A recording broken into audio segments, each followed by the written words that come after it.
পশ্চিমবঙ্গ শেরশাবাদিয়া বিকাশ পরিষদ কনভেনশন উত্তর দিনাজপুর জেলার করণদিঘি ব্লকের রসাখোয়া হাই স্কুলের কনভেনশন হয়।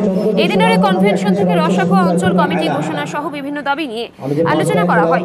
শেরশাবাদিয়া জনগোষ্ঠী সংযুক্ত এলাকায় জনপদ শূন্য সহ ভূমিপুত্র স্বীকৃতি প্রদান, এছাড়াও ওবিসি এ ক্যাটাগরিতে পুনর্বহাল সহ বিভিন্ন দাবি নিয়ে এই কনভেনশন হয়। উপস্থিত ছিলেন শেরশাবাদিয়া বিকাশ পরিষদ সংগঠনের নেতাকর্মীরা।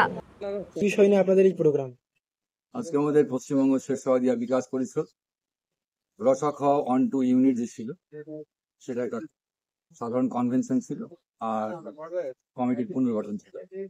এই নিয়ে সভাটা হলো।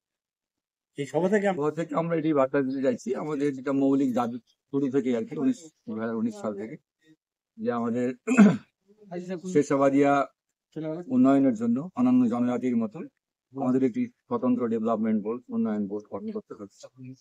আমাদেরকে ভূমিপুত্র ঘোষণা করতে হবে। আমাদের শিক্ষা সংস্কৃতি কৃষ্টি কালচারের উপরে সংরক্ষণের জন্য আমাদেরকে একটা ভাষা একাডেমি দিতে হবে। আরো যেগুলো চলমান সমস্যাগুলো আছে, ওবিসি এ, ওয়াকফ সম্পত্তি, আমাদের চাকরি ক্ষেত্রে সংরক্ষণের যে বিষয়গুলো আগে থেকে ছিল সেগুলোকে আমরা দৃষ্টি আকর্ষণ করছি এবং আমরা চাইছি যে 26-এর ভোটের আগে আগে আমার যে সরকার আছে আর বন্ধু সরকার, এই বন্ধু সরকারের সঙ্গে আমরা সহমত পোষণ করে আমরা চাইছি যে আমাদের এই সামান্য দাবিগুলো ওনারা চেষ্টা করলেই কিন্তু আমরা এটা পূরণ হবে। আমরা আশাবাদী, অনেকে কথা দিয়েছেন এবং আমরা চাইছি যে নভেম্বরের মধ্যে যেন আমাদের এই দাবিগুলো পূর্ণ হয়। এটা একটা সুশুরি বিভাজন করে রাজনীতি করা একটা এখন আমাদের এখানেও শুরু হয়েছে পশ্চিমবঙ্গে। যারা মদত দিচ্ছে এটা খুব দুঃখজনক।